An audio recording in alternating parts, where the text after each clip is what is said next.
I understand that the Clippers and other teams don't agree with me, but every game matters in the West. Right. And, I mean, that absolutely could be the difference at the end of the year between being the 3 seed and being the 4 seed, being the 5 seed and being the 4 seed. Like, it's a big moment. All these moments are big. Right now they're 5, and they're looking like they may stay there. I know it's early, but their defense has actually been better of late.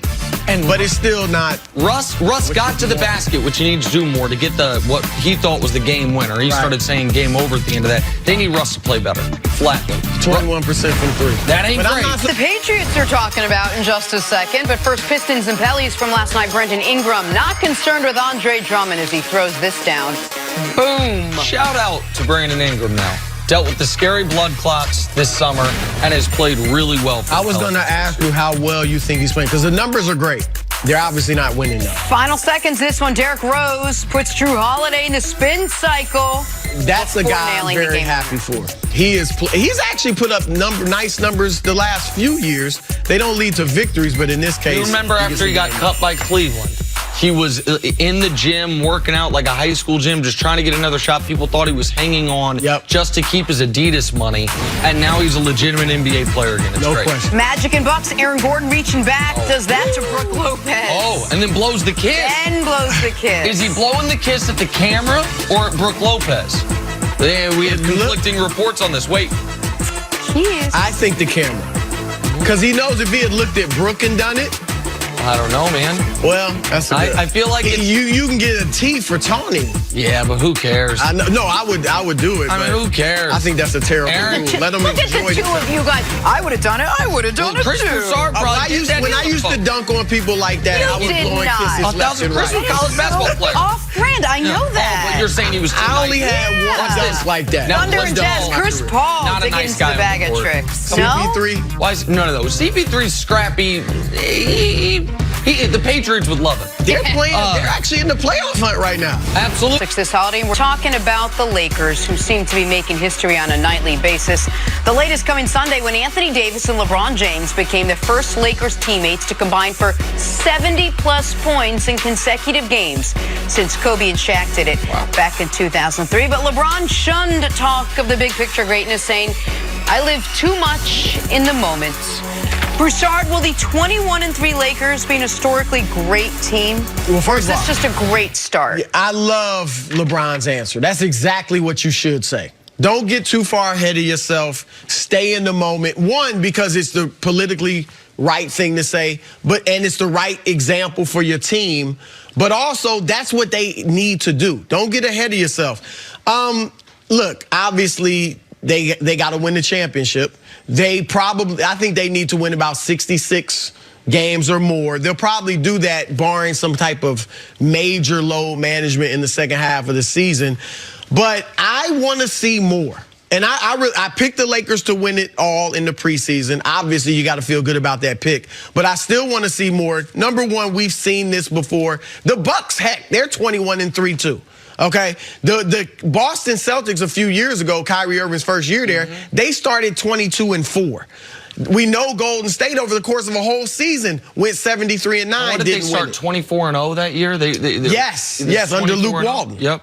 And so we've seen great starts before. The key is to finish it, and that's what they have to do. So I as confident as I am in the Lakers winning this, I'm not as confident in them being the best team in the league as I was, say, in the KD, Steph, Golden State Warriors, who I just knew would win the championship. So I have to see more. They haven't had the toughest schedule. They're 5-3 against teams 500 or better. Great weekend, you know, when they beat Denver and Utah and even Portland. And superb road record. Yes. They've done it away from home something, because I think most people right now acknowledge Lakers and Bucks are the two best teams in the league, but a lot of people think the Clippers are the next best. The Clippers are and right the Clippers, there. Despite the win last night, have a losing record on the road.